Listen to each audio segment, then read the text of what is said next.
You then back at the ranch, because that's how witches are. Then determined to, listen, be that hypocrite. You believe a certain thing as to how people should be. And then when you win people for your rhetoric, when you win converts to your school of thought, you then decide that among those converts is one that gives you a little bit of your run for your money. And so you want to be the only one that makes any sense. You want to convince poor, lowly black people with a typical, like, ghetto, wretched black demeanor. You want to go and grab that lady and gentrify her. But if she already rocks up just like you, a little bit of a snob, a little bit of a gentrified somebody, little bit of an ideological spearheader, a paradigm shifter, you are already a thought leader. When then another woman rocks up that is exactly like you, who also just like you, was in the left, realized the folly and the barbarism inside the left, divorced herself from left thought and then became right-winged, and then started to become a protagonist against right-wing trash, who also was not a pagan, but an unbeliever, who then gave her life over to the Lord. And now she is mixing politics with religion. So as to show people that you, listen, can't carry on like this. And the two are not divorced, because David was a politician in the worst way. Moses was a politician in the worst way. Joseph was a politician in the worst way. Some of the biggest and baddest characters in the scriptures were politicians, so I don't know why. You would want to basically divorce religion from politics. You can't, because God is involved in politics. That's how he heals nations, through their kings. So if you don't care for political matters, then yeah, when a woman then finally gets to that space and realizes it, and so therefore is a P in a similar pod with you, and then you're like, no, listen, I want to grab them wretched and ghetto and gentrify them. I can't grab them already refined, because then on that day, she's going to come and step on my toes. You're competing. You're being a typical black person. You want to go and help only those blacks that are practically bleeding every single day, but not the ones that already got this. That is what Candace Owens is out here doing. This rain is gonna like cramp my style, like in the worst way. It's gonna cramp my style because it's gonna be so loud. Out here showering my roof, but it's okay. We'll speak through it with a very loud voice. After all, we are loud against trash. Yeah. Well, one other crazy thing that Candace Owens is, a woman that looks like that, a woman that has that kind of rhetoric on her lips, a woman with that kind of ideology, out here destroying people of a similar ideology so she can be the only one. That is anti-progress. That is regression. That is, listen, I am trying to proliferate the embedment of black people, but back at the ranch, you want to keep them the same because you're living in a silo. You're living in a silo.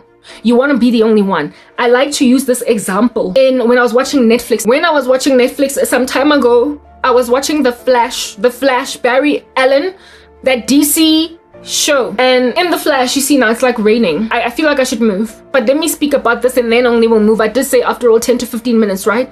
Barry Allen in the first season of The Flash, or the second, I don't know, one of them seasons, but I think it was the first season. The main villain, the arch villain over there, the lead villain, you know how there is the superhero, so now the super villain? Yeah, the super villain was some dude. This rain, it's interrupting with my acoustics. Some super villain dude by the name of, I forgot his name. But this super villain essentially wanted to destroy the multiverse, like all the planets, all the planet Earths of the multiverse. He wanted to destroy all of them. But he wanted to keep Earth one, and so therefore universe one. Why? Because after all, I gotta have somewhere to hang my coat. Black people with this crazy incendiary sabotagey agenda. Sabotagey agenda. Strangely imagine, right? When Barry Allen asked him, why are you not destroying Earth one? And the guy was like, after all, I have to have somewhere to hang my coat. So he was saying, I need to destroy you, Barry Allen, because you will always be an adversary to me. You will always come up against me, but I can't destroy this Earth because where am I going to live? I need to have an Earth to live on.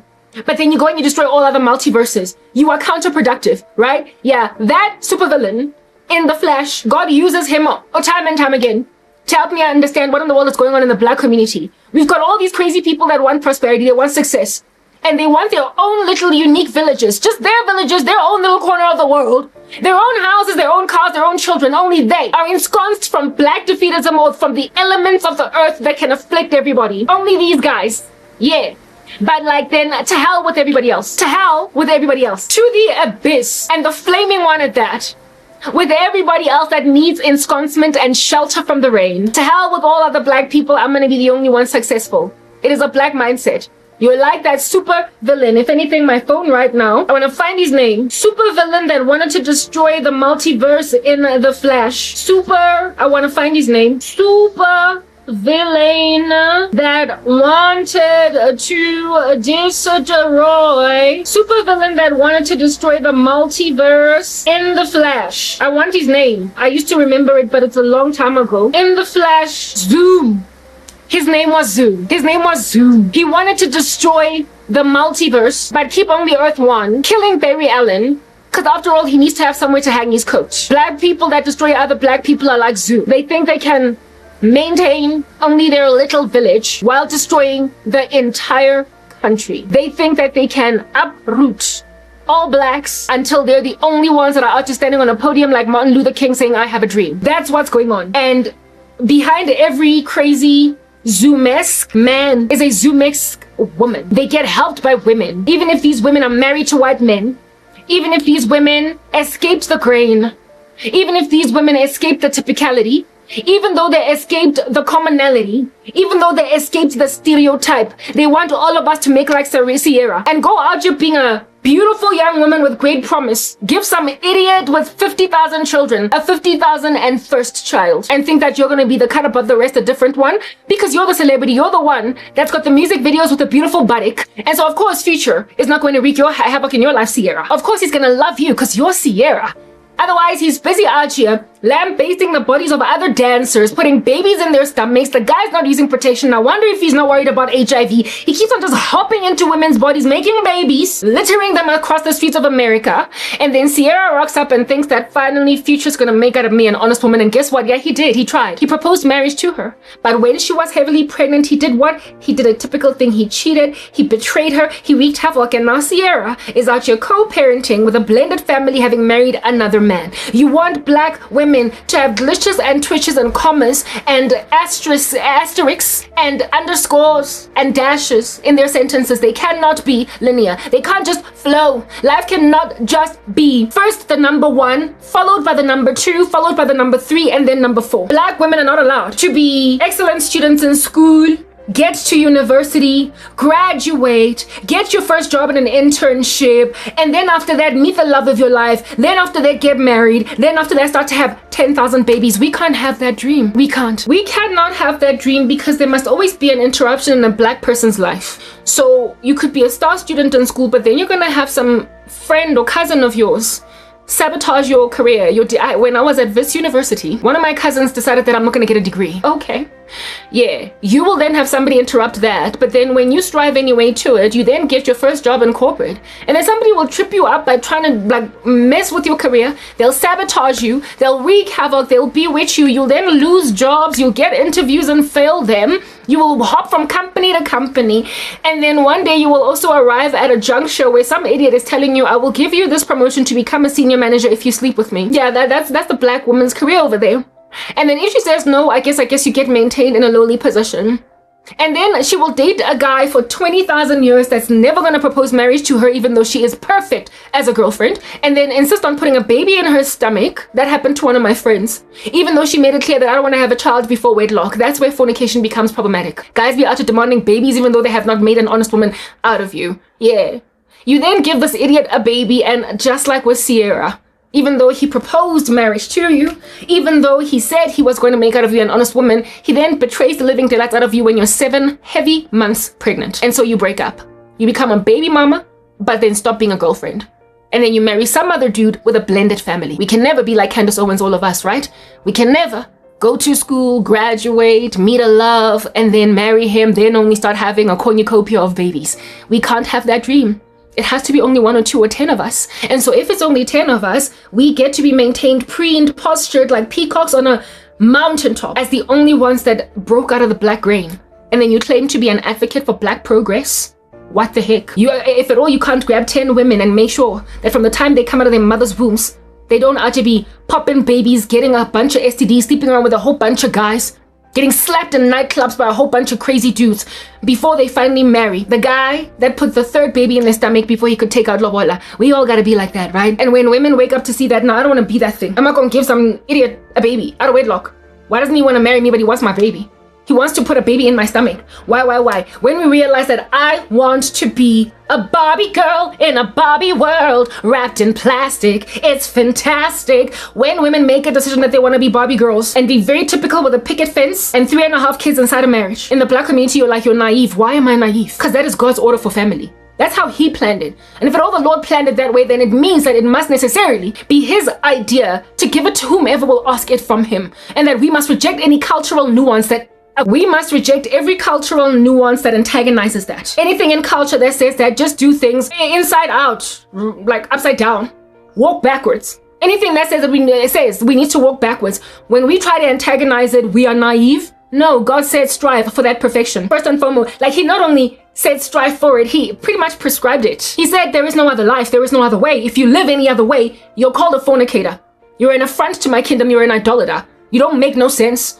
And seeing as apart from the Lord Jesus Christ, no one enters heaven, when then he says this is how you ought to be and you strive for it, you're essentially self-preserving on that day. Because who wants to go to hell? No one, right? Yeah. So when I say I don't want to go to hell, Candace Owens say I must fornicate.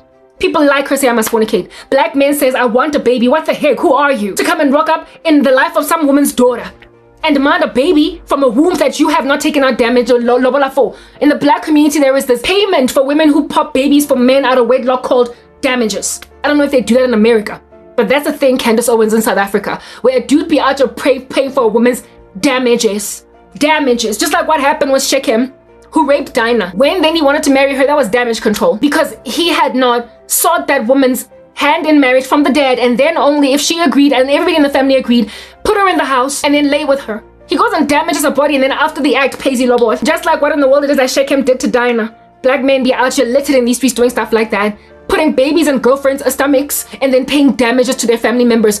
I remember when my cousins were paid damages for upon giving random dudes babies out of wedlock. I was like, ain't nobody gonna pay damages for me. Me, I'm the kind of girl that men pay lobola for.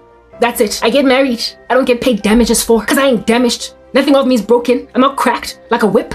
I am a whole thriving, beautiful young woman made by my mom and dad, having brought forth an intelligent, gifted woman that men ought realize this year I'm going to invest in, enough for them to not insist upon putting a baby in my stomach so they can pay damages. They somehow can afford tens of thousands of rands worth of damages, but they also, however, albeit being able to afford damages, they strangely couldn't in the run-up to those damages afford lobola, because damages have to be paid ever so immediately once a woman falls pregnant. So a dude out here rocking up with 10,000 rands, 20,000 rands, 30,000 rands, 50K in Jafela out of nowhere, but he didn't have lobola money. No.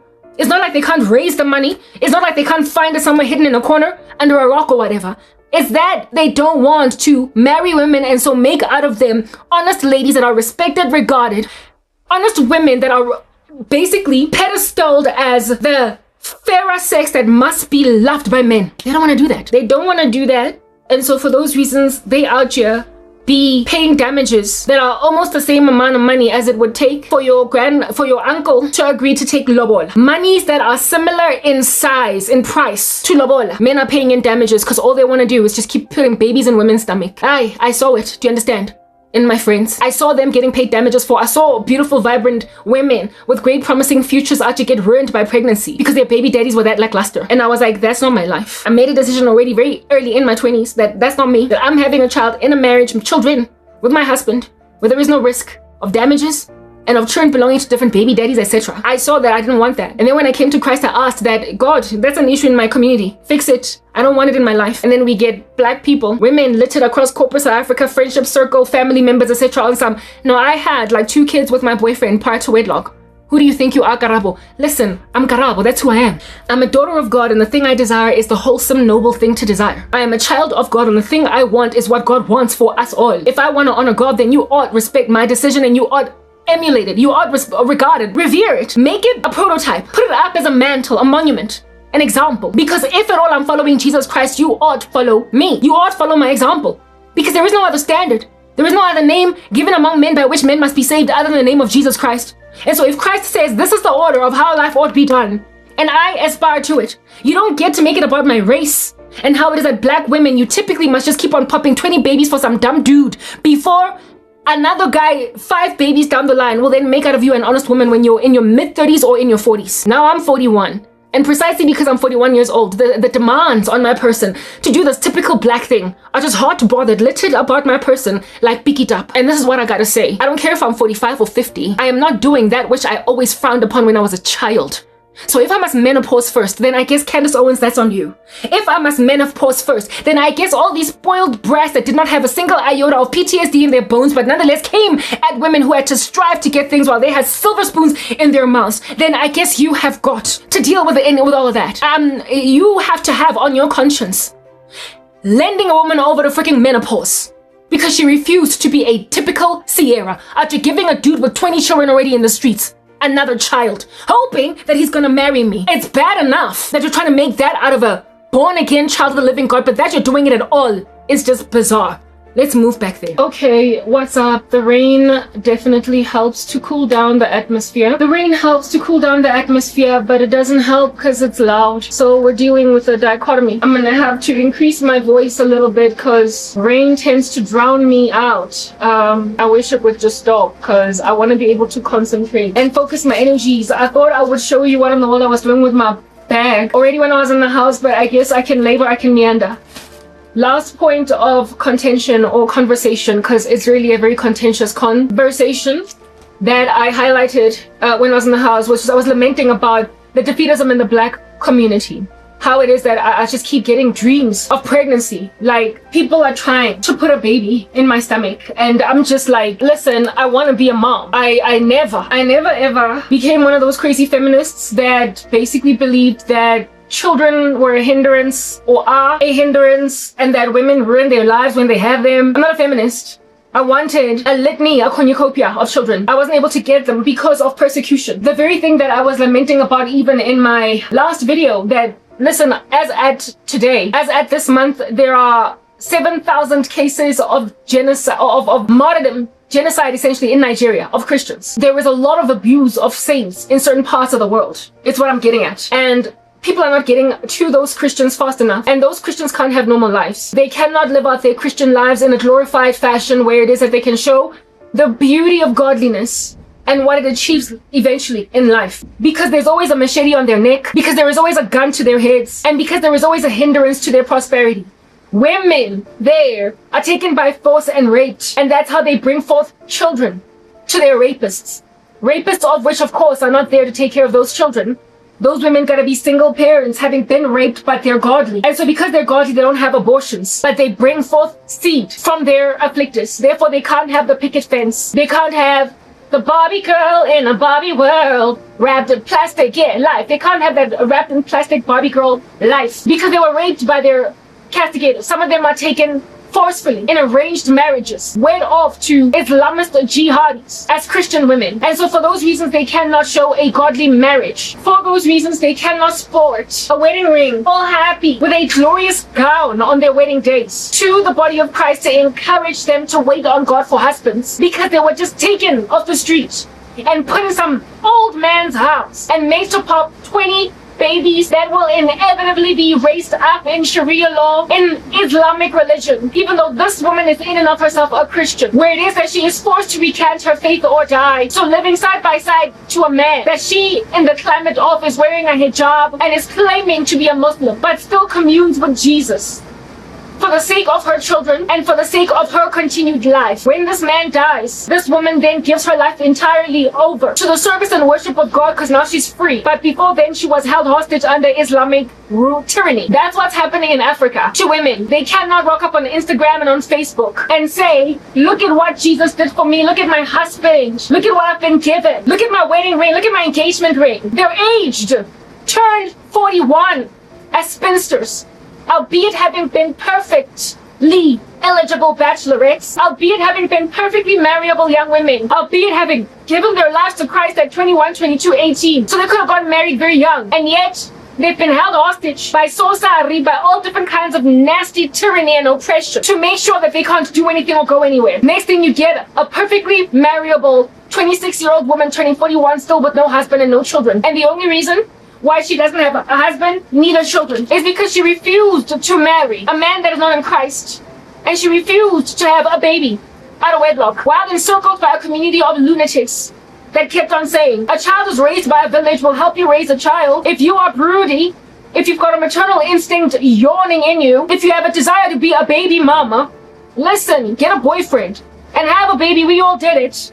Look at how we also all turned out, having been raised by single moms. We're fine. So have a child because your maternal instinct is yawning. But where are you going to find a baby daddy? Especially when you basically turn over. When you hop over the age of 35, you're then told, again, TikTok, yeah, well, the only reason why I am 41 without children and 41 without a husband is because I refuse to be married at 28 to a devil worshiper. At the age of 28, I dated some dude that claimed to love Jesus Christ. Listen, his favorite preacher was Charles Spurgeon. I found out that he used witchcraft on me, Korobela, that he was involved in some dark things. He was also very rude, could not speak well to me.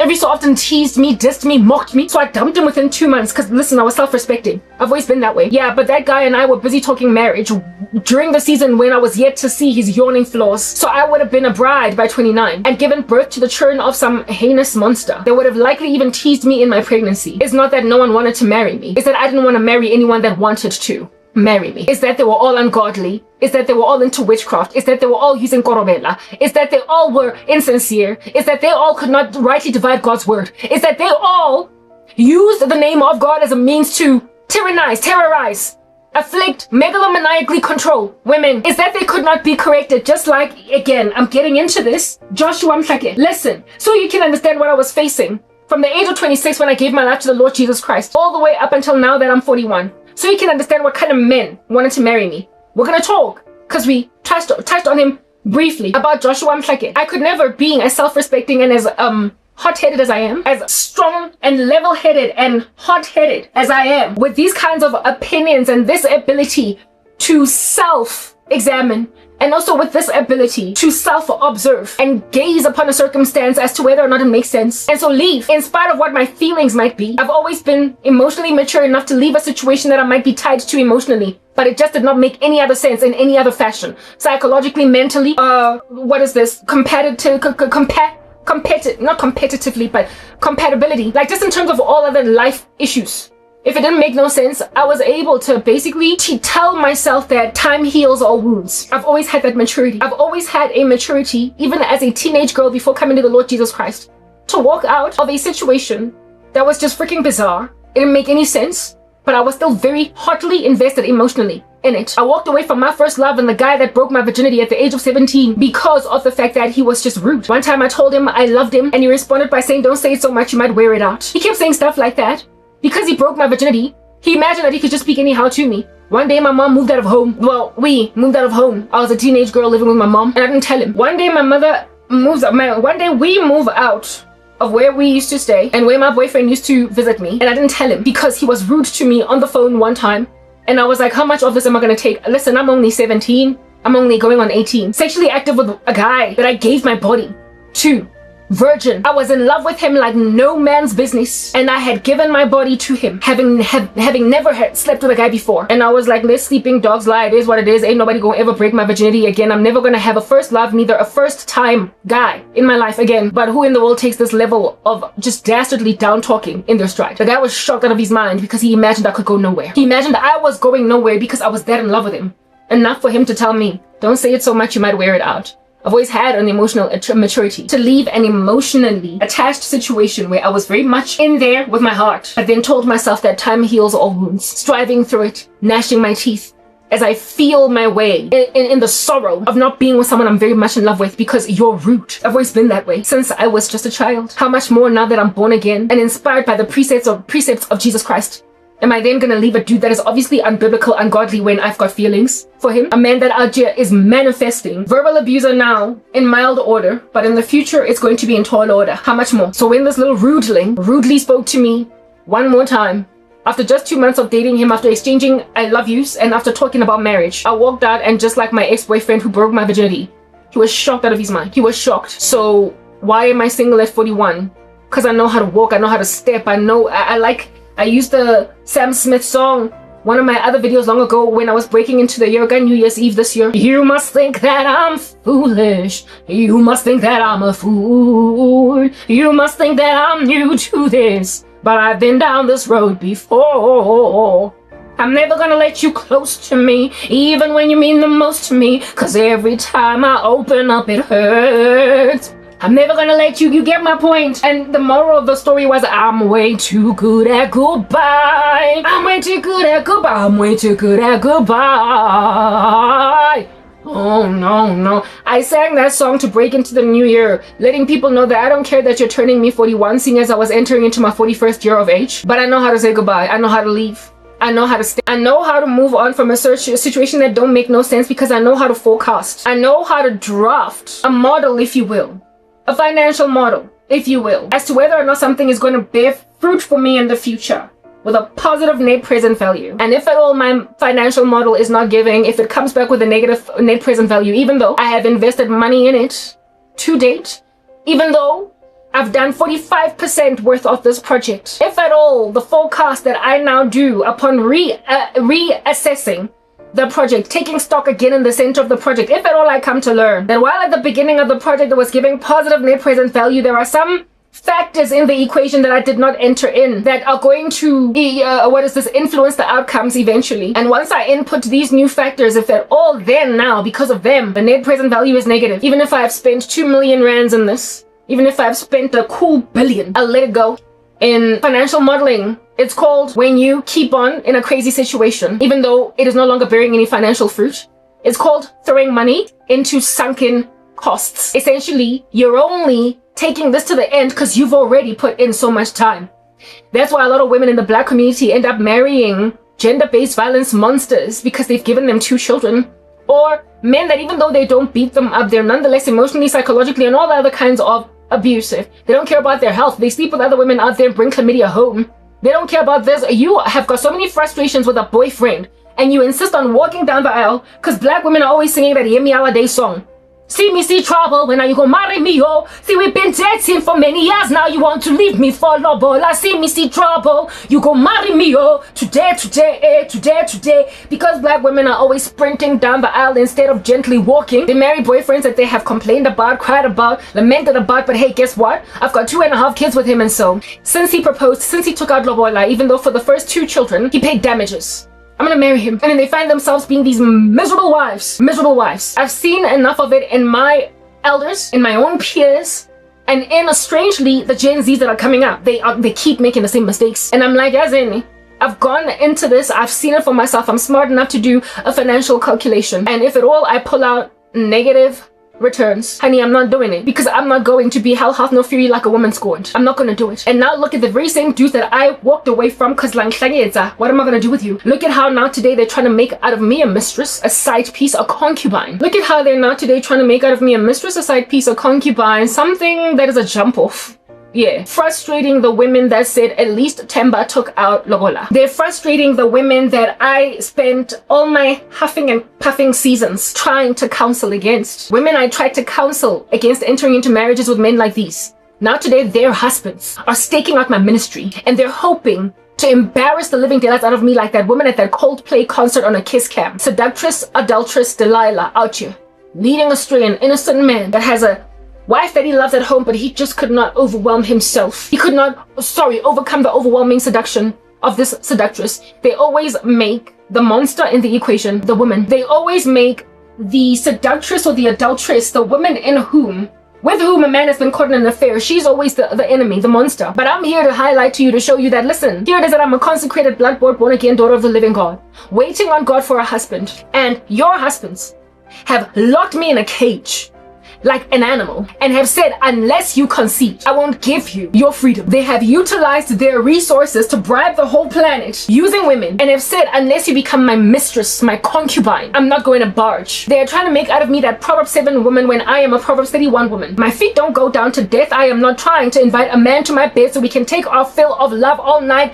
on a bed that is sprinkled with spices and myrrh. I am saying I don't want you. I don't want you. I keep on telling your husbands, get out. I'm holding a rifle, a handgun, and a bomb, a landmine is at the perimeter of my grass, my lawn. So these nasty men can't come in. Whole bunch of them have been disembodied just by simply trying to enter my yard. And I'm like, get out of my house, I don't want to be with a married man. And then they're like, they are staking out my ministry, waiting for me to finally capitulate, give up, essentially be so afflicted with pain, in spite of how berated I am, that I will finally just accommodate, because after all, I don't have time. I'm 41. I am the one rejecting your dastardly husbands. Do you understand? And yet you're the ones that are insistent upon me. But every time a woman gets caught in a hotel room with some dastardly beast, it's always the girl that seduced him. She's the one that slid into his DMs. She's the one that couldn't resist his that could not exercise self-control. She's the one that essentially licked his cheeks like he was ice cream, until the wife stood no chance. They make women look like Delilah. They make women look like the seductress. If men, however, have got power to make sure that a woman goes nowhere unless she becomes a mistress on that day, are your husbands not the ones that need desperately to be put on a leash? I'm trying to show women that the counsel I gave you years ago, you didn't take it. And the thing that you were always lamenting against as a girlfriend, now it's become a hairy beast now that you're married. And the problem is being evidenced because God is taking up the cause of women. Remember the other day I sang, ever so briefly because I don't know the song, just using small little parts of it. This is a man's world. In my video I spoke about how it is that this is a man's world. It indeed is. In the garden when Adam and Eve fell, the Lord said that Adam, from now on going forward, you are going to try to rule Eve. You are going to rule her. So essentially you're going to want to lord it over her with an iron fist. You will not care for her opinion, and whatever she wants to do, you're going to say, but listen, my mind is made up. I've made a decision, run with it. But Eve is going to love Adam so much, her judgment was that your desire will be for your husband. That even though this guy is unreasonable, she will nonetheless abide, she will concede, she will take his nonsense in her stride. That is the judgment of men and women when they don't know Christ. That is the judgment on men and women. That's what is going to finally bring the end of the world on board. Just this clash of the titans, if you will, otherwise known as clash of the sexes. They will reach such a recalcitrant nth degree that the world must be ended. It is as a result of the rebellion of men and women on the ground that the world ends at all. It is because women want the masculinity of men in the end that the world ends. And it is because men refuse to walk in their own manhood. So we get a very effeminate body of men and a very masculine butch body of women. And in the masculinity of women, they are literally as harsh and as forceful as men can be when they're in an abusive relationship with a woman over whom they're loading it over with an iron fist. And men are not muscular enough, man enough to essentially intervene where they ought to intervene. So the effeminizing of men and the masculinizing of women then brings the world literally to its knees, refusing to maintain the patriarchal strength in favor of a matriarchal travesty. That's what eventually happens. And we see it littered about these streets. So therefore, women will insist upon a very ugly, unprotected, self-leading, self-elevating, and self-propelling archetype of a woman, while men will be standoffish pertaining the sorrow of women. They will not intervene. Because of this lack of intervention, everybody is going to be a law unto themselves, and they will do what is right in their own eyes. As a result of doing what is right in one's own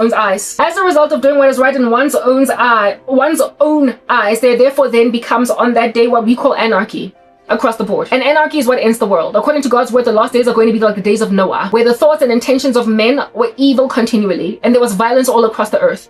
And there was a procreation issue, where it is that the wrong way in which you make children was just happening. Proliferation of Nephilim, sons of God sleeping with daughters of men. So there is a hybrid issue, there is a lawlessness issue, and there is a gender dysphoria issue. There is a violence issue, and there is a therefore lack of protection for the lowly, the oppressed, the widows, and the orphans issue. Essentially, there is what we call a everybody is left out on a limb issue. Too many poor people, too many women with no justice, too many orphaned children, too many. That's the last days. And you literally manufacture, as in a factory, orphans. When you keep making babies out of wedlock, you literally manufacture them, because hardship that comes in single motherhood tends to kill some women with STDs, sleeping around with aboputmadlesa, doing whatever they need to do to get ahead. It also kills them in gender-based violence. And there being no fathers then produces even violent children that are hard to manage, that are a law unto themselves, running themselves in their own little image, with men also, like I said, deadbeats beating down women and not taking responsibility. Manufacture of orphans, be it by death or just abandonment, and sexes absolutely being in denial,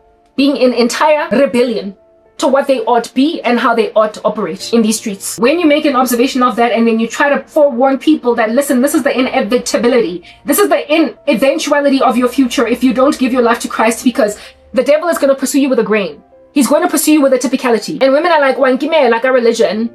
Like, you know, the other day I lamented against Monique, who was speaking about Christianity and saying, y'all's God got too many rules. When then you say that our God has too many rules, you will neglect, you will disregard, and you will walk away from, therefore, from the only source of protection and the only institution that can protect you from orphaned children, largely anyway, and also from irresponsible men and women disregarding their gender roles. I warned against that. I did. I don't know if I'm getting fat or what, but my finger was starting to feel uncomfortable from all these rings, so whatever.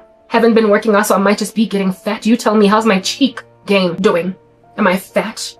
Anyway, women disregarding their roles and men also disregarding their roles. And then you get an epidemic of women standing back while violent men take women. You then get an epidemic of violent men taking women by force because I'm Frank Sinatra and I'm gonna do it my way. I'm Frank Sinatra and I'm gonna do it literally exactly how I want it to be done. And you don't get to tell me anything, Karabo. And it's like, listen, if God be for us, can nobody be against us? So do you with your megalomaniacal disposition, but I have true protection. His name is Jesus.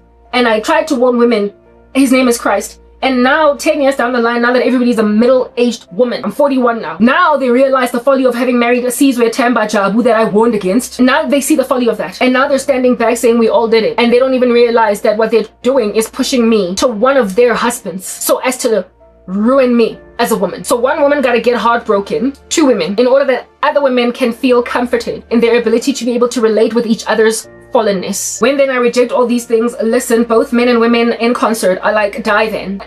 And then my response to that is my point exactly. You have not because you ask not, and so you kill. That's what the Bible says in the book of James. You have not because you ask not. After all, you sprinted down the aisle, you did not walk, right? You have not because you ask not, and so you kill. You didn't ask God, neither were you prepared upon asking him to essentially wait on him, and now you're killing me. Cain killing Abel. And when you do ask, you ask that you might spend it on your passions, so God flat out ignores you. And then you want to make it look like God does not care for me, God does not care for Christians when you're the one incarcerating me. Remember I said earlier that this is Africa, and in the Middle East too, this is an issue. Those who convert to Christianity here will be incarcerated by something if they don't find a way to escape. If they don't get incubated, ensconced by something real fast, they will be harassed. And so there will not be very many testimonies littered about the streets that are very encouraging of Christian marriages, of Christian this, of Christian that. And the issue is because the persecution in those cities, those towns, those villages, those countries is so bad that Christians cannot sport an engagement ring with gladness and joy and show her photos on Instagram and her wedding be featured on YouTube to inspire many, because you're gonna have your friend coming at you, your cousin coming at you, your brother coming at you. If they can sabotage it, they sabotage it. And if they succeed to sabotage it, absent of you fleeing to the next town, the Bible says if they persecute you in one town, flee to the next. Absent of you moving to another country, you will not be able to successfully marry. And so you're going to get some stupid woman out here flossing her marriage, living in a free country like America. I guess living in a free country like America, you're going to get a bit of a Candace Owens out here flossing her marriage in my face. And her life that escaped the black grain without having compassion for the fact that I'm in South Africa. And in my nation, there are ritualists who feel entitled to women. They're rapey. And women, just like what Candace Owens indeed appears to be doing to me from what I'm dreaming. Call me crazy, I don't care. And nobody watches me, so I can go out on a limb and risk sharing certain prophecies, certain things I see in dreams. Y'all know I ain't got nothing against Candace Owens. If anything, in my last video, I was rooting for her. And I only mention her because she's been so crazy anti-Semitic. So frankly, even me commenting like this, I have no incentive to just out to be coming at Candace Owens, nothing. And I finally, just like Melissa Doherty, I'm exposing her because how are you going to be out to harassing me in an email? But instead of an email, it's my dream space. I know witchcraft from a mile away. Flossing and flaunting your Instagram marriage. Because if you as a black woman in America make a decision, just like the one that I made in 2011, give my life to Christ and escape from the black grain, walk away from the leftist lunacy, and recognize what makes for sound biblical politics. I love what Charlie Kirk said one time in an interview. He was so bold. He was so bold, that guy. He was so brave. He said things that a lot of us out here be cowering because we know what the response is going to be. We know what the lashback is going to be. He said you cannot be a Democrat and be any kind of believable Christian. Because the things that Democrats stand for, the left, what they stand for, are crazy, they're bizarre. They're out to proliferating pro-choice. They're out to proliferating, gender anarchy. You are who you want to be even if you're a furry, and you are who you want to be even though being born with this many chromosomes, you're going to decide that you got other chromosomes. The left is crazy. They go against everything that makes for biblical Christianity. They never used to be crazy. The left are the ones who set the slaves free. But you see, once you ultimately enjoy the glories of God's restoration, you then also become crazy because mankind, absent of God's restrainer, make like the Hebrews in the wilderness, that even though you saw the miracles of war of God taking you out of Egypt, you will, in Egypt, build a golden calf. The left set slaves free, and the left in history largely made sense. Martin Luther King was left. But then in 2025, because it is the party of the liberated, they then became too liberated now, didn't they? Just like the Hebrews in the wilderness. They get out of Egypt, leftist, and in the wilderness, it becomes clear that conservative values make more sense now that we're in this crazy era. Restore back to God. And then they decide that, listen, we are the party of the liberated. We are the party of the freed. We are the party of the freed slaves. Even the ANC was left. Back when we got out of apartheid, it made sense to be left back then. Christian values were aligned, tied to leftist politics, but not so much to rightist politics. Rightist politics in history were systematically oppressive. They're the ones that held black people in a bunch and used the Bible to justify slavery. And it was the left that were like, no, slavery is wrong. Set free your slaves. Let people have liberties. Let women vote. And then after they got given all those freedoms and won all that respect, and they won all these numbers of people that were liberated by them, they then took it too far. That over and above setting women free to vote, set men free to sleep with men. Even though already in the 80s it was clear that the epidemic of HIV commenced in the homosexual community. You would imagine that thanks to that community starting this thing that we should not be trying to punt it, we should not be trying to push it down people's throats, but instead the left is the one that were like, listen, we are the party of the freeing of people. We're gonna free the gays, even though they're the root cause of HIV. Okay, yeah, no, the same thing then is still happening today, where they're getting more and more extreme, more and more extreme with freeing people to be who they want to be. Now, pedophiles are apparently acceptable. Now, this, yeah, you get my point, right? You enter into freedom space, and in that free space, you build a golden calf. That's what it was like in South Africa as well, right? After apartheid, we came out of apartheid with largely leftist politics. We got set free because every person is made in the image of God, and we are to roam freely. We are to work by the sweat of our brow and get honest salaries. It made sense. Retribution, restoration, affirmative action made sense at the very beginning of the end of systematic oppression. But then when you just linger and it becomes when you just linger it and it doesn't end, and now you're an affront to white folk, then that's when rightist politics now starts to make sense. Listen, why in the world under heaven are you so determined for your affirmative action 27,000 years after apartheid ended? Why are you still not with a meritocracy? Why, now that it's been all these years down the line since apartheid ended, why are you not allowing now the economy to recover, to bounce back, to re-energize, seeing as we're a rainbow nation? And we all get that slavery is wrong. We all get that different bathrooms are wrong. We all get that different beaches are wrong. But what's also wrong, it's denying white people jobs because of their skin color. Like, wait, like, and I keep on lamenting about that. So that is literally exactly what is going on over here. And so I started out leftist because it just made sense to be that way when I'm 41 years old. I grew up at the end of apartheid. Of course, being black, I wanted to be free. Everybody in the black community wanted to be free. Everybody loved Mandela. I wanted to be free. And I no longer wanted to be frowned and looked down on because of my skin color.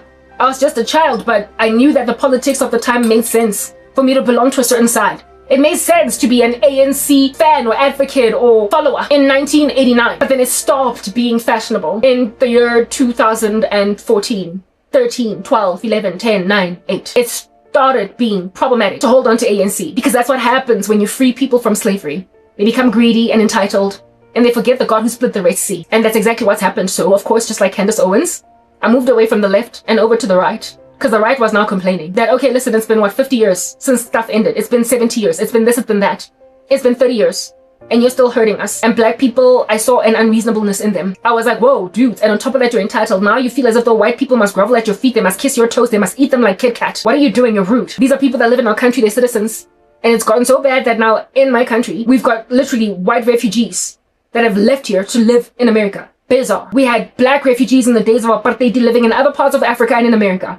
Miriam Makeba was a black refugee in America. And now we've got white refugees in America. I was like, how did this happen? Yeah, that's what happened. When you don't have righteousness, when you don't see when something needs to now end, when something must stop, when it must simmer down, because now you've retributed and now you feel entitled because you want to sit your lazy bump down and just get fat and continue to be fed by the struggle of your mom and dad who are now 6 feet under. And it's been a good 20 years since then. You still want to get fat from unjust laws because they start to become unjust as time progresses. There was a time when they were just, but then the bell curve hit a plateau and started to plunge downwards. And so therefore now we need to change our focus. Adjust the narrative and the rhetoric to fit the times and fit the progress we've made up to now. And so you find a whole bunch of people moving over to the left, and of course within the black community you're now given, listen, if I was in the US, a nation that is free, when then I made my mind up in 2011 that I want Jesus, because I noticed the curve, the turn, the plateau at the top of the parabola. I noticed the crazy of black people. I was a black woman having been raised a particular way, bit of a pivotal age, because apartheid was just ending when I was just a child. So I saw a little bit of it, but not enough to have PTSD from it. Pivotal age. Yeah. The law of God, it is written in his word that the Lord puts his law on our hearts. So essentially our consciences defeat us from the very get-go. Our consciences give us a run for our money from the very get-go. So even though you may have been raised a particular way, When something is wrong, it's wrong, it's wrong, right? When something does not make sense, it does not make sense, it does not make sense, right? When I became a young woman in her early 20s, having come, of course, from teenage years where everybody was largely unpregnant, everybody largely considered pregnancy a taboo. I had come from, in the days of my university, up to the days of my second year of varsity, falling pregnant was kind of taboo at that stage, even though you were already out of high school. There was this one girl that fell pregnant in my crew of friends in varsity by a Budmazesa, by some older dude that I think was married. Like, it was just such a taboo. I had to go and close the window. Yeah, it was such a taboo. She fell pregnant. We were 19. While that's old enough to have a baby, I mean, for as soon as you can basically have a baby, when you have one, it shouldn't be taboo because that's how God made it. But some ages are just young and everybody was largely unpregnant. We also had, in my high school, we also had a fertile Bertle. My cousin and I used to call her fertile Bertle, even though my cousin was in another school. I told her that there's a girl in my high school in matric that's writing her examinations in the principal's office because she's heavily pregnant. And my cousin was like, ha ha ha, your schoolmate is fertile Bertle. Fertile Bertle, because she saw it on some show on TV where some young pregnant girl that was still a teenager was called by her guy friend Fertile Bertle. So my cousin called that friend of mine, no, she wasn't a friend, she was a student in my school, Fertile Bertle. So I just started calling young women that fell pregnant too young Fertile Bertle, because she's just fertile. Busy having babies all over the show while all of us consider it taboo. So there was a fertile Bertle in my high school, and then there was also another fertile Bertle in varsity who at the age of 19 fell pregnant by a much older guy who was, I don't know if he was married or what, but he was just like messing with a university student. It was still kind of taboo to be falling pregnant then, especially considering largely most of us didn't have cars, we didn't have careers, we didn't have money, so it was just like, who is going to pay for that baby? I guess her baby daddy, right? Yeah, type establishment thing. But then when I turned like 21, 22, all of a sudden I started noticing a change where it is that it stopped being taboo to fall pregnant. If anything, people started making it fashion. I'm looking for stuff to moisturize my lips. And listen, it's black culture. Black culture. Yo, there are consequences in life of certain activity early. Ne? Yeah. I started noticing when I was around 2021, 20 years old, 21 years old, not very long ago from the days of Fertile Bertle, the mockery. I started to notice that my peers were literally planning pregnancies. They were planning babies. My cousin at like 22 actually got broody, yes, and started buying baby magazines. And even though she was unstable in her career and her baby daddy didn't have a job, they literally planned a baby. She had a baby in a public hospital with no medical aid, and they ended up living in a back room at the guy's house where his parents stayed. And this was not the first time something like this happened. There was a friend of ours that some years ago, this friend was a few years older than us. She was perhaps older than us by 4 years. And this chick, when she was about 21, 22, had a baby with a guy, and because nobody was financially stable, they ended up living in a back room at the back of the house of the guy, the parents of the guy. No one was married. That's when I learned of the term, or the principle, if you will, whatever, of damages, because now it was within our annals for us to be talking such conversations, because so many of my peers got paid damages for giving guys babies. I started noticing when I was around 2021 that people were not so much in the black community around me, my friends, etc., gunning for excitement and anticipation of marriage now, because we're getting older. We're graduating from university, we're entering our first jobs in corporate. No longer were people buzzing and excited now. So like when you're in high school, you're buzzing and excited about matric dance, that's what you're planning, right? What dress are you gonna wear? Where are you gonna get your nails did? And then once you're out, once you're in matric, you are bustling and excited about varsity. Yeah, but then when you graduate varsity, you're like bustling and excited about, oh, I met a guy and we're getting married. And I've got my first job in corporate. I noticed in the black community in particular, because I went to a multiracial school and a multiracial university, that there was a weird order of events that didn't make sense and that was not there in other racial demographics. I had a lot of Indian friends in high school, a lot of white peers in high school, and in, of course, what is it, like a corporate South Africa. And then once I was a Christian, I had quite a few white friends as well because of the faith. But when it comes to friendships, like as in people that I hang with, that I talk with, that I call every night,